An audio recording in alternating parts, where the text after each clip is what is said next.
Loud. Well, good afternoon.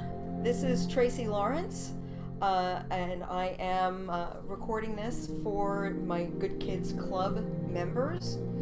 And I have with me today my friend, Gayle Gruenberg. Let's get organized. And the topic for today is the right tools. And the music that you hear in the background is it's 432 hertz music. And the reason I'm playing it is, aside from the fact that it's lovely and relaxing, I think it's a good thing for people to know about this particular type of music because it's a tool that you can use, particularly when you have people you care for who can get agitated. So 432 not megahertz, hertz music is a healing frequency for music. And so, and it certainly can't hurt. And so I have, I belong to Amazon Prime. And with Amazon Prime, you get Amazon Music. And I'm just going to show you through screen sharing what this looks like. So this is the interface for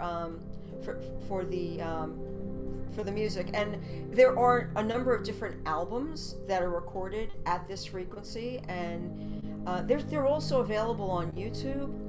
And so if you're looking for lovely music to set the tone and make you feel better without working real hard at it, I recommend searching for these kinds of music sources because I know, like, I have a tough time working with music in the background, particularly if it's music I really like, because I get distracted by it and I want to sing along. This just sits in the background.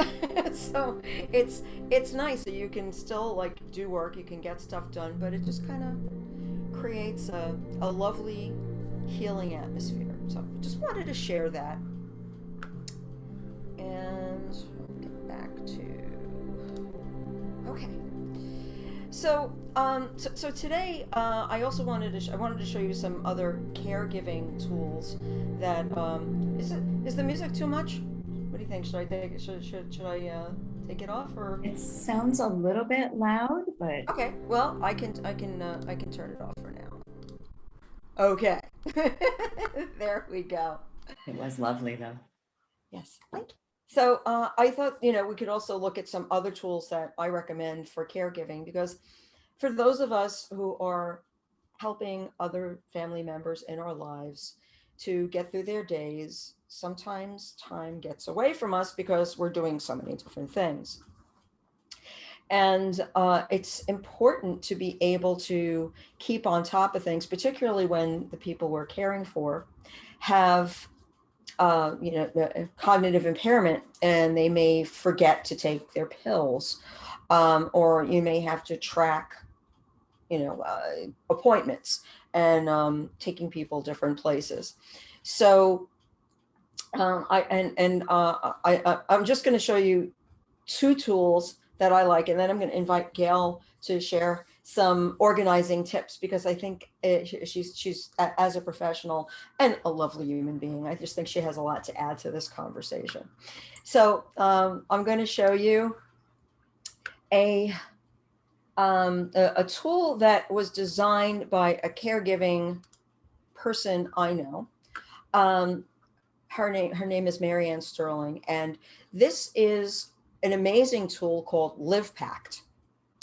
And it allows you to create teams with your family members, which is so awesome because, if you have siblings or other family members who you work with to help another family member, this is a way to keep everything organized so everybody knows what everybody else is doing on behalf of the person who needs help.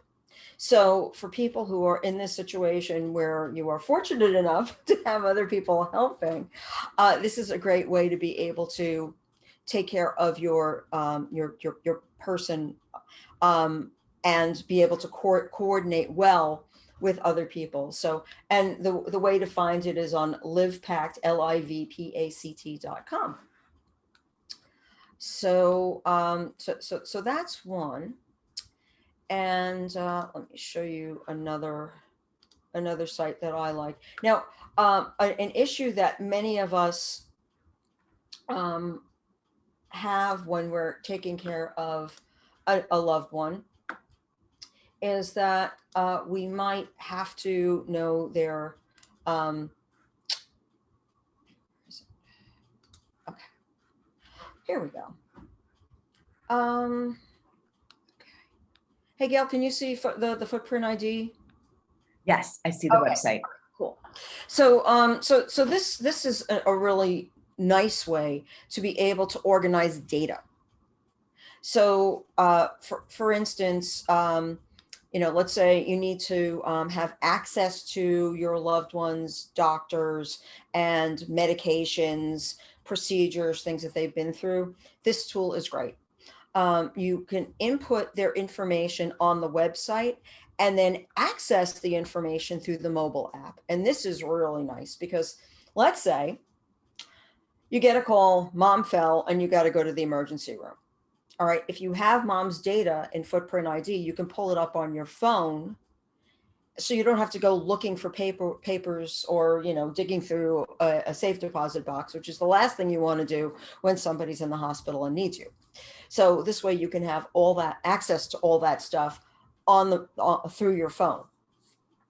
And in addition to data, you can also store things like living wills and powers of attorney and things of that nature, so that you can, like, let's say you go to the emergency room and the personnel want to know, like, who are you and what are you doing here? You can say, well, I'm healthcare proxy for my mom. Here's my proof. Okay, so now you are able to speak on your loved one's behalf, which is so vitally important in an emergency. So those were just a couple of tools that I thought I would share. Um, and so, Gail, why don't you introduce yourself and tell our listeners what you do for families, and then we can chat a little bit about how how we could possibly help them, or suggestions that we could make. Well, thank you so much for having me, Tracey. I'm Gayle Gruenberg. I'm the Chief Executive Organizer of Let's Get Organized, based in Northern New Jersey. And my company specializes in clients who are chronically disorganized of any age. So we can help people who may be cognitively challenged with autism, or maybe there is early onset dementia, or there's ADHD, depression, anxiety, whatever impacts someone's cognition and might impair their ability to get organized is our specialty. Fantastic. So Gail, with the people you work with, have you been able to? I'm sure you have, uncover some tools or tips that you'd like to share with listeners who are in that position of having to help aging loved ones. Well, I really appreciate your telling us about the two sites, LivePact and Footprint ID, because I have not yet availed myself of these resources, and these seem to be an excellent resource that I can share with clients. Much of what we do is very much on site, hands-on, or virtually. Well, we can organize virtually with our clients while they're actually touching the things, and we are, in fact, on Zoom.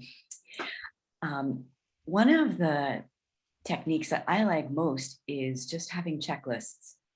Mm-hmm. It's a simple way to keep track.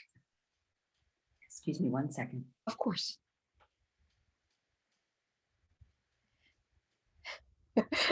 Been there, done that.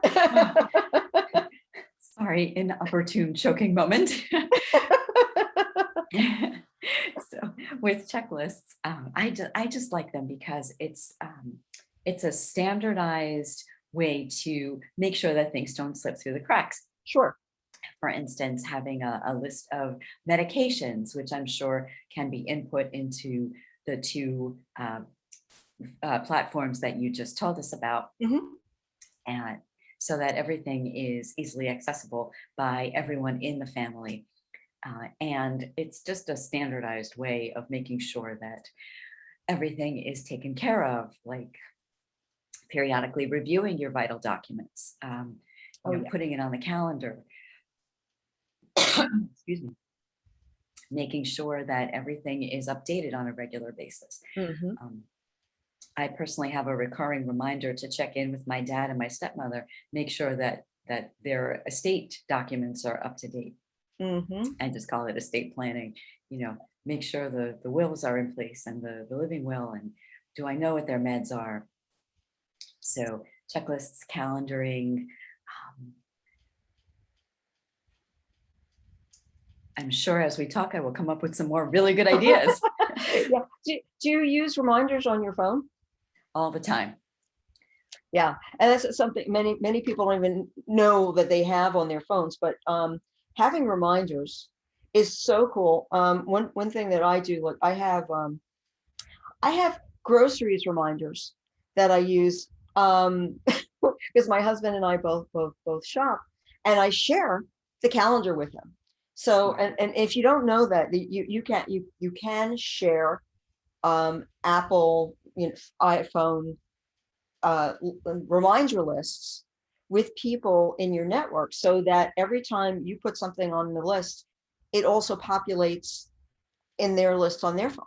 So it's funny too, because I'll tell my husband I'm going to the supermarket, and as I'm shopping, all of a sudden I see things popping up on the list because he knows. And sometimes he'll in the middle of the list, it'll say, "Hi, sweetie." Just, it's like I know that he's putting those things on there. So it's a really nice way of being able to share lists with other folks, and as you go through your list, you can just, it's little radial buttons, and you can just click it off so that it goes away, and and then you're done. So, and oh, and incidentally, if you haven't seen this, if you have a reminder and you click the little I next to the item you put on the list, you can also set a date and a time and or a location for the reminder. So let's say, for instance, you want to remember to do something when you get home. You can say, when I get to location home, then the reminder will pop up on your phone. So so reminders are a really brilliant way of being able to stay organized, right? So it's the electronic version of the checklist. I love that idea. And in fact, what you're saying really makes me think of something very important. Um, you're talking about tools, and these are excellent tools to maintain communication. I think if there's communication among family members and um, people who are or caregivers or extended members of someone's village, so to speak, because we know it takes a village to support somebody. But yeah, communication is absolutely vital to everything when you're caring for somebody else. Yes, and we're living in a time when, while these devices can get annoying, they can also be very useful when we use them appropriately. And it's important to get to know what some of these features are. Sometimes we overlook them. Absolutely. It's a phone, so we think we know, oh, it's for making phone calls and for checking Facebook and for tweeting and whatever. But there are some really basic functions that are built in that are really, really useful. I also wanted to offer, I have a PDF that I created. It's a family care form, which is really nice because you can open it up in Adobe Reader, which is the free, application that Adobe provides for any platform, that you can actually like fill in information, and it gives you some ideas for the kinds of information you should be accumulating. So if anybody wants that form, you can message me, or you can send me a comment on the Facebook group, or on the LinkedIn group. By the way, we do have folks on LinkedIn who we have a Good Kids with Careers group. Um, all you have to do is say, I want the family care form, and I will be happy to send it to you. And what's nice about it is, you can type information in, and the form has, suggested data. There's a checklist on the front, which is like all the things that, that you really should think about having for your loved one, like, living will and,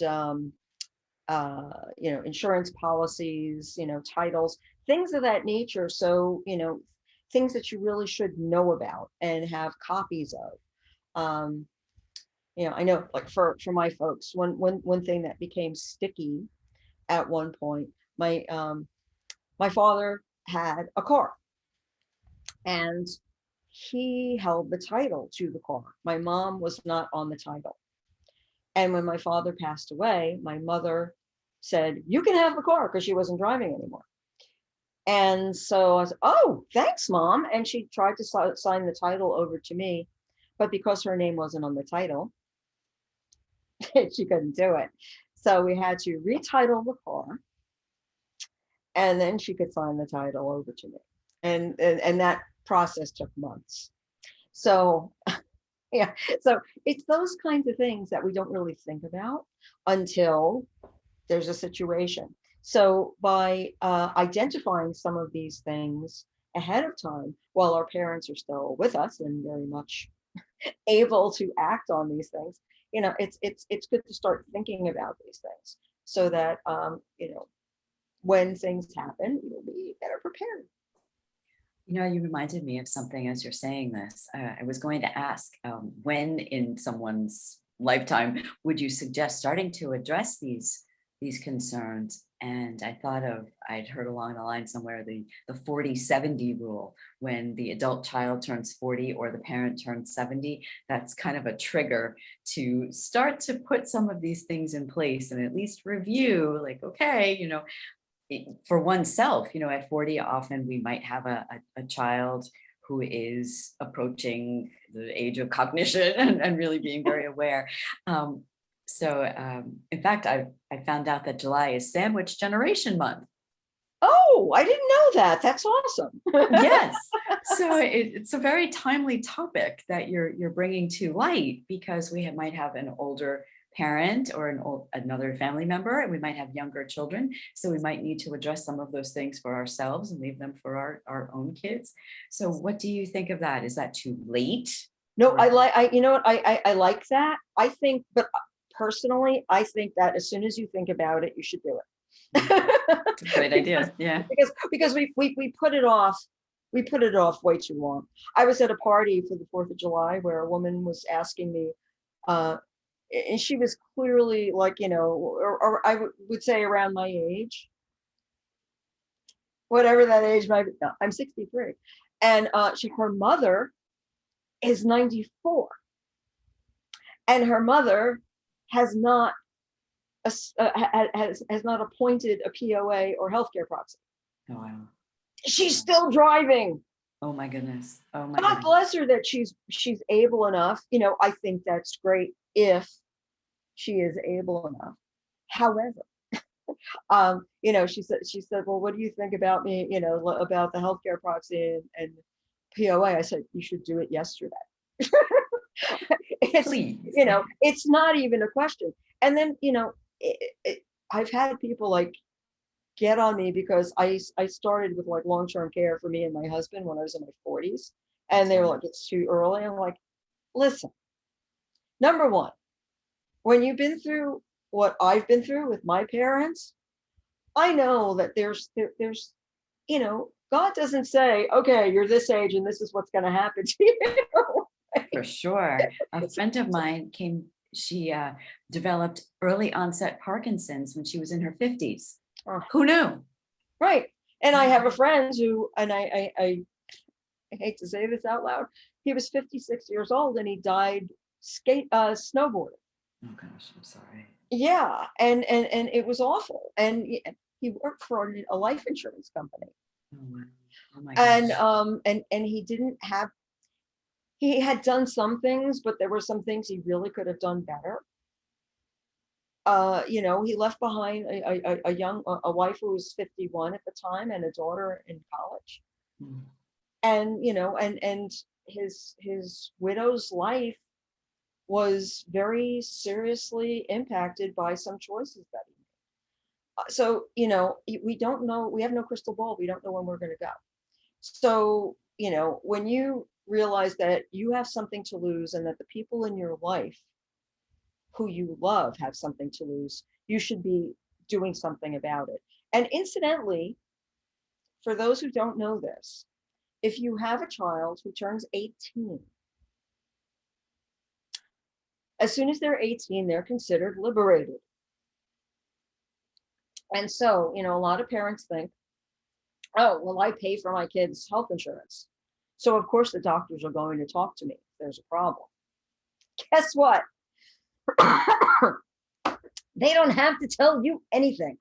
So, what I strongly suggest is that you have a letter drafted where your child says, in the event that something happens to me, I give you permission, or I give my mom, my dad, authority to speak for me and to ask questions.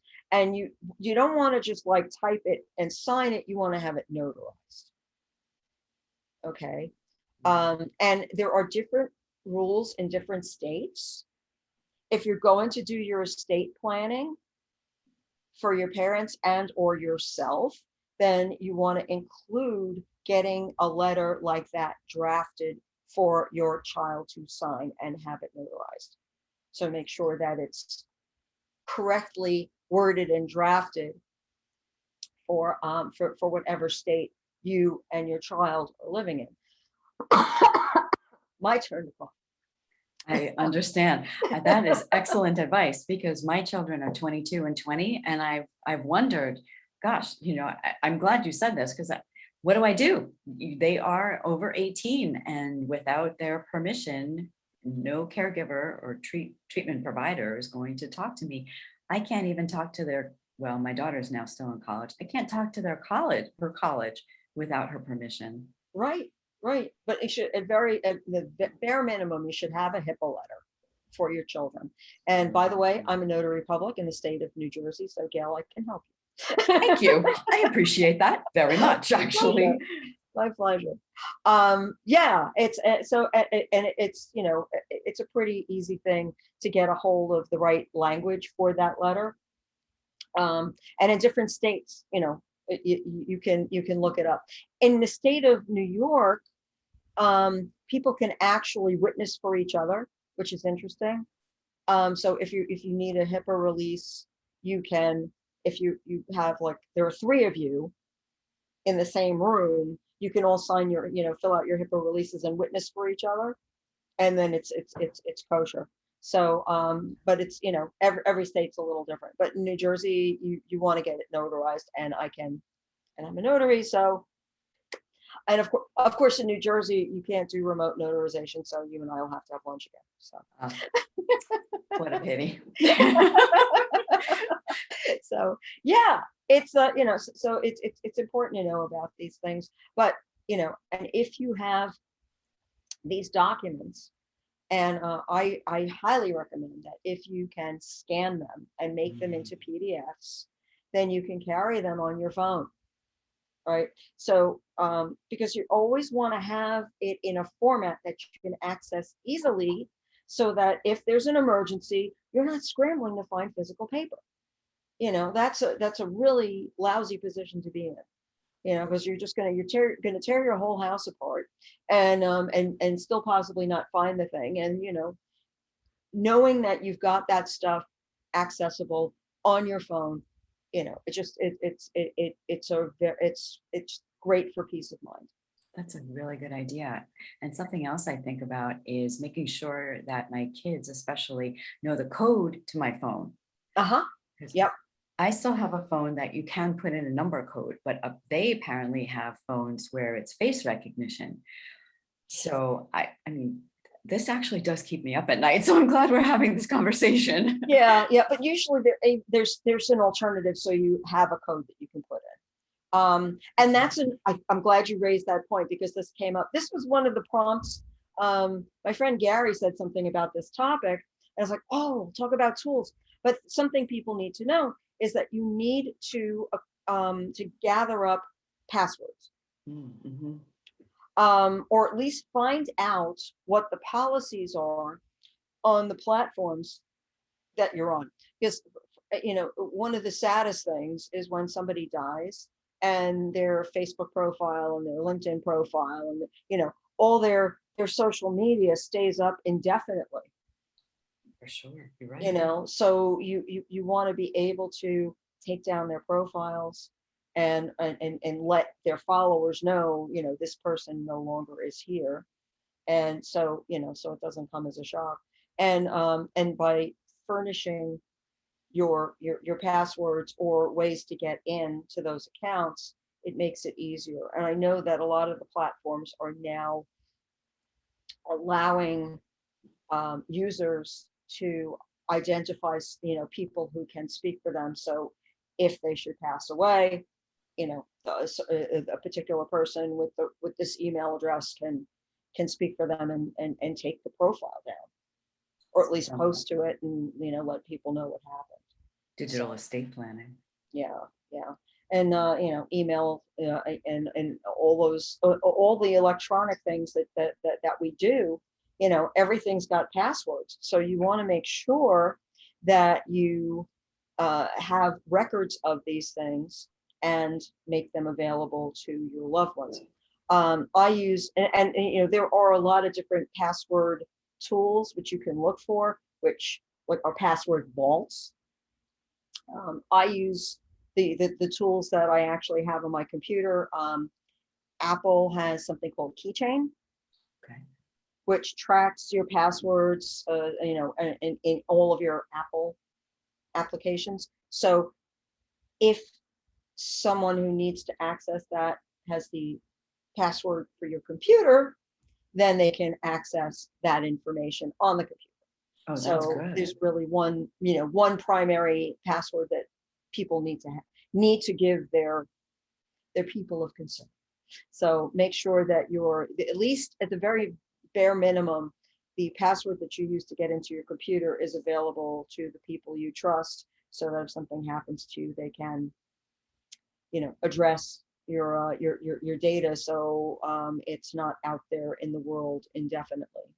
And may I share two others that I've experienced Yes, in my world? There's please. LastPass, which apparently is very secure, Uh-huh. and 1Password I've seen used. So for whatever that's worth to your listeners. Okay, that's great to know, Gail. Thank you for sharing that. Absolutely. Yeah, so those are some things that hopefully you guys have picked up some ideas for ways that you can manage data. Have some more of a handle on what data you really need to have a handle on, and ways and tools that you can actually use to manage that data. So I'm hopeful that you guys will be able to watch the recording and share with your friends. And while this is available through the Good Kids private Facebook group, because it's on Zoom, you'll be able to share it with others. So if you like, I can make a link to this recording available to you, and so that you can share with friends, so that the people can get to know me, Tracey Lawrence, Grand Family Planning, and my dear friend Gayle Gruenberg of Let's Get Organized. And we are available to help you. We are professionals. We may charge you to help you, but we'll take very good care of you and help you to get your world in order and be more organized and have more confidence in your ability to access important data for yourself and your loved ones when you need it, so that when there is an emergency or a crisis, you will not be caught panicking. Okay. So, You're an excellent resource, Tracey. thank you for sharing, Gail. It was great doing this with you today. Thank you so much for coming on, and I wish you a wonderful rest of the day. And this is a Friday, so have a wonderful weekend. And I will be back next week, and hope you guys can join me. So thanks so much. Fabulous. Always a pleasure. Take care.